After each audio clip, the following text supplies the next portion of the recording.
नमस्कार साथियों, स्वागत है आप सभी का इस चैनल में। तो दोस्तों, आज के वीडियो हम लोग Jharkhand PGT that means post graduate teacher का जो एग्ज़ाम आज कंडक्ट करवाया गया था 19 अगस्त को, उसके कुछ प्रश्नों को आज इस वीडियो में डिस्कस करने वाले हैं कि किस प्रकार के प्रश्न पूछे जा रहे हैं। हालांकि जो पिछला जो 18 तारीख का जो प्रश्न पूछा गया था उसमें कुछ इजी प्रश्न थे। इसमें बताया जा रहा है कि कुछ हार्ड प्रश्न इसमें डाले गए थे झारखंड वगैरह के, जो कि ज़्यादा प्रश्न जो है दोस्तों वो नहीं प्राप्त किया गया है। जो कैंडिडेट ने बताया है वही प्रश्नों को कुछ यहाँ पर डाला गया है। तो चलिए जानते हैं जो जो प्रश्न पूछे गए थे उन सभी को। पहला जानते हैं कि प्रथम पंचवर्षीय योजना में विकास दर कितना था, ये पूछा गया था।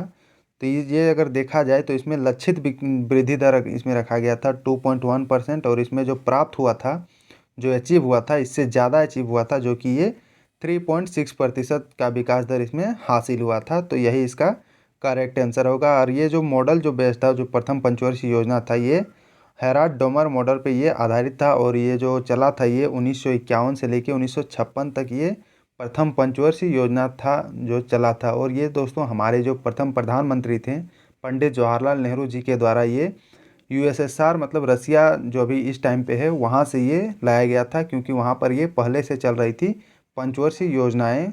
तो उसी के मॉडल पे ये बेस्ट था कि रसिया से जिस तरह चल रहा था वहाँ पर विकास कार्य चल रहा था, उसी प्रकार हमारे इंडिया में भी पंडित जवाहरलाल नेहरू जी के द्वारा लाया गया था और इसको इम्प्लीमेंट किया गया था, जो कि प्रथम पंचवर्षीय योजना 1951 से लेकर 1956 ईस्वी तक चला था।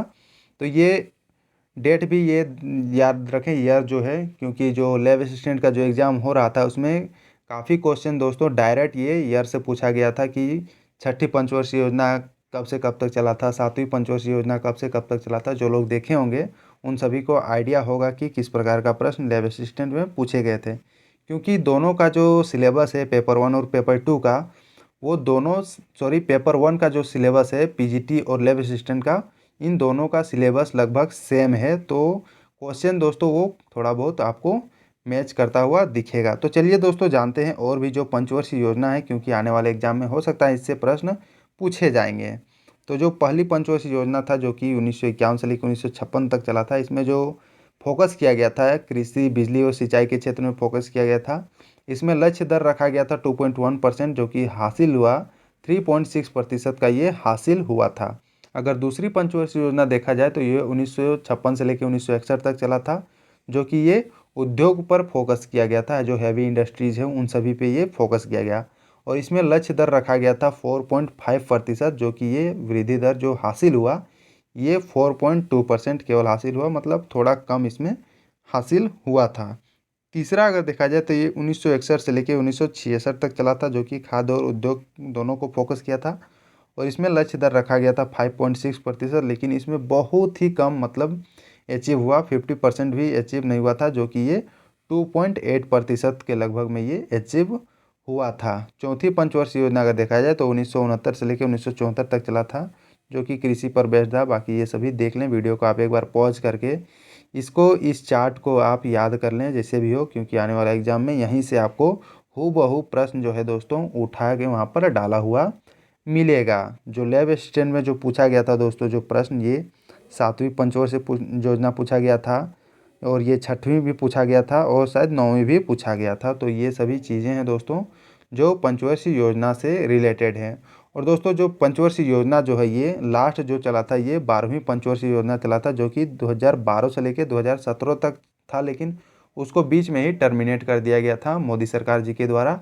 जो 1 जनवरी 2015 को इसको हटा के, पंचवर्षीय योजना को हटा के नीति आयोग को लाया गया था, जो कि ये थिंक टैंक बॉडी के रूप में ये कार्य करता है। और ये जो नीति आयोग जो है ये बॉटम टू अप अप्रोच पे ये काम करता है, मतलब पहले रीजनल में देखेगा कि कहाँ पर किसको क्या ज़रूरत है, उसके अनुसार से उसका योजना तैयार किया जाएगा। और ये जो पंचवर्षीय योजनाएं जो चल रही थी पिछले से, वो अप टू बॉटम पे बेस्ड था, मतलब सेंट्रल में योजना बना दिया जाता था और उसको जहाँ तहाँ हर जगह इम्प्लीमेंट कर दिया जाता था, जहाँ पर ज़रूरत हो भी या फिर नहीं भी हो तो वो वैसा किया जाता था। तो उसी को मतलब थोड़ा बहुत चेंज करके इसमें ये जो नीति आयोग जो है ये लाया गया है, तो ये भी ध्यान में रखें।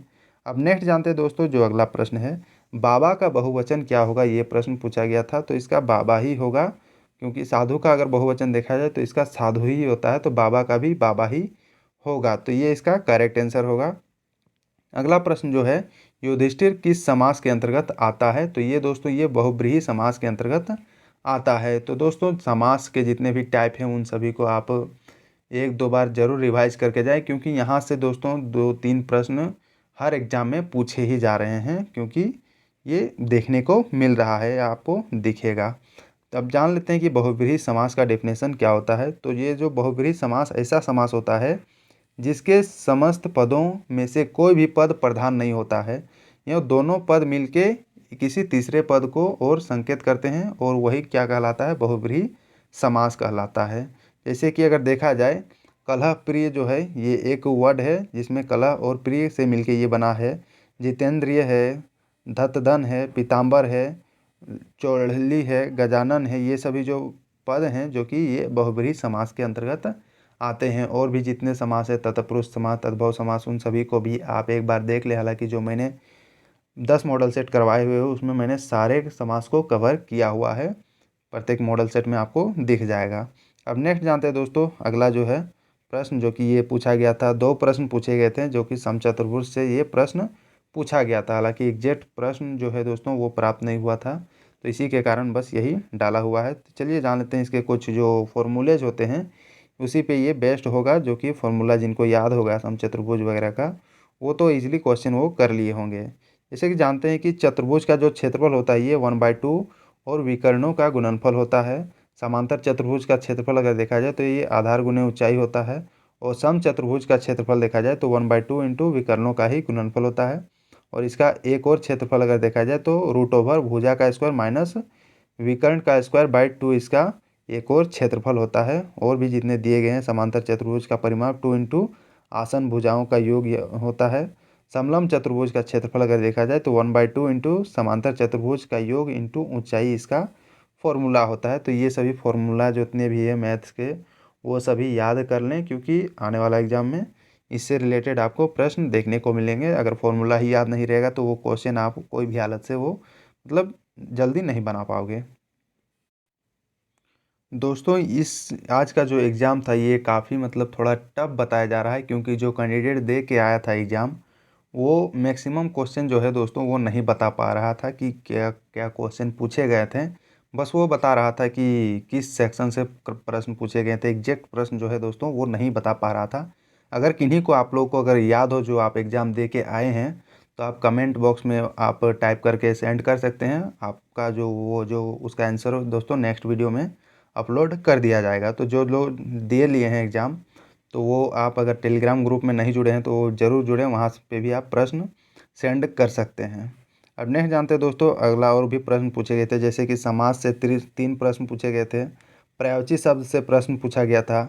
झारखंड से रिलेटेड थोड़ा जो है प्रश्न बहुत मतलब थोड़ा बहुत हार्ड प्रश्न पूछे गए थे। हालांकि जो लोग पढ़े होंगे रेगुलरली झारखंड से रिलेटेड जीके जीएस या फिर हमारे वीडियोस जो देखे होंगे, उन सभी को थोड़ा बहुत तो है वो इजी लगा होगा। बाकी प्रश्न तो थोड़ा हार्ड ही रहेंगे, क्योंकि अगर हार्ड नहीं रहेगा तो वो एग्ज़ाम तो हर कोई क्वालिफाई कर लेगा, उसको फिर लेने का कोई मतलब नहीं बन जाएगा। नेक्स्ट जानते हैं, पैसेज एक ही पूछा गया था आज के एग्ज़ाम में, जो कि और उनसे रिलेटेड मतलब उसके पैसेज में ही 3-4 प्रश्न डाले गए थे।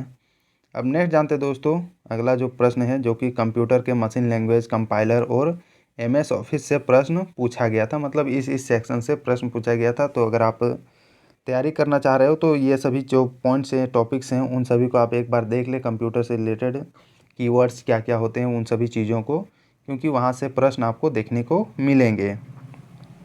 अब 18 अगस्त के कुछ प्रश्न जो है दोस्तों वो छूट गए थे जो बताया गया था।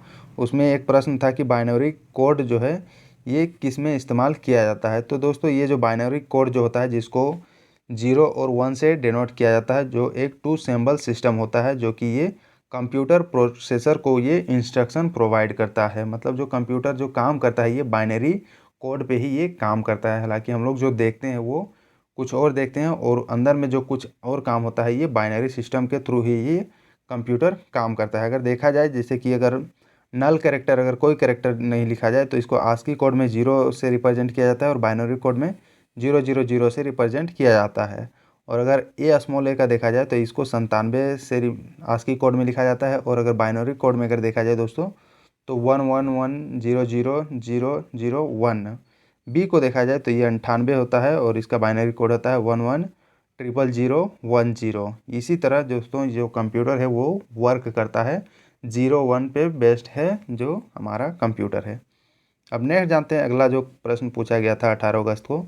ये WW का फुल फॉर्म पूछा गया था, जो कि इसका फुल फॉर्म होता है वर्ल्ड वाइड वेब, इसका फुल फॉर्म होता है। हालांकि इसी से रिलेटेड और भी जो कीवर्ड्स जो है यहाँ पर डाले गए हैं, इसको भी आप एक बार देख लें। जैसे कि CPU का फुल फॉर्म होता है सेंट्रल प्रोसेसिंग यूनिट, रैम का होता है रैंडम एक्सेस मेमोरी, रोम का होता है रीड ओनली मेमोरी, PROM का होता है programmable read only memory, EPROM का होता है erasable programmable read only memory, और EEPROM का होता है electrically erasable programmable read only memory. HDD का अगर देखा जाए तो हार्ड डिस्क ड्राइव इसका फुल फॉर्म होता है। FDD का होता है फ्लॉपी डिस्क ड्राइव इसका फुल फॉर्म होता है। और KBD का फुल फॉर्म होता है कीबोर्ड, और IO का फुल फॉर्म होता है दोस्तों इनपुट एंड आउटपुट। और भी दिए गए हैं जैसे कि CD का फुल फॉर्म होता है कॉम्पैक्ट डिस्क, DVD का फुल फॉर्म होता है डिजिटल वीडियो डिस्क, और SMPS का फुल फॉर्म होता है switch mode power supply post power on self test. Video का फुल फॉर्म होता है विजुअल डिस्प्ले यूनिट। LED का होता है लाइट इम्बेडेड डायोड। LCD का लिक्विड क्रिस्टल डिस्प्ले। USB का होता है यूनिवर्सल सीरियल बस। और VGA का होता है विजुअल ग्राफिक एडेप्टर या फिर वीडियो ग्राफिक एडेप्टर। तो ये सभी जो है दोस्तों ये शॉर्ट फॉर्म से और इन सभी के फुल फॉर्म से हैं। तो ये आप एक बार पूरा देख लें, क्योंकि यहाँ से आपको 1-2 प्रश्न जो है दोस्तों देखने को मिलेगा। तो ये था दोस्तों कुछ प्रश्न जो हमें प्राप्त हुए थे। हालांकि इतना कम प्रश्न था कि मुझे तो वीडियो बनाने का मन भी नहीं कर रहा था, लेकिन फिर भी बना दिए ताकि आप लोगों को कुछ हेल्प हो जाए, कुछ आइडिया मिल जाए। एक अगर थोड़ा सा भी आइडिया मिल रहा है तो उसमें आपको बहुत सारे जो क्वेश्चन है दोस्तों वो सॉल्व हो जाएंगे। तो दोस्तों इस चैनल में आपको बहुत कुछ देखने को मिलेगा, तो आप इसे भी फॉलो करें, देखें और इसका फ़ायदा उठाएं। तो थैंक यू दोस्तों। वीडियो को ज़्यादा से ज़्यादा लाइक शेयर करें, और जो लोग अभी तक इंडियन GS में नए हैं, जो लोग अभी तक सब्सक्राइब नहीं किए हैं दोस्तों, उनसे एक ही रिक्वेस्ट है कि आप सब्सक्राइब करके बेल आइकन ज़रूर दबाएं, ताकि आपको रेगुलर अपडेट मिलती रहे इस चैनल के थ्रू। अगर आपको ये चैनल थोड़ा बेनिफिशियल लग रहा है कि इसमें अच्छे चीज़ें मतलब काम की चीज़ें पोस्ट किए जाते हैं, तो आप सब्सक्राइब ज़रूर करें।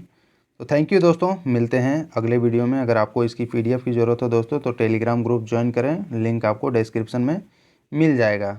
थैंक यू दोस्तों।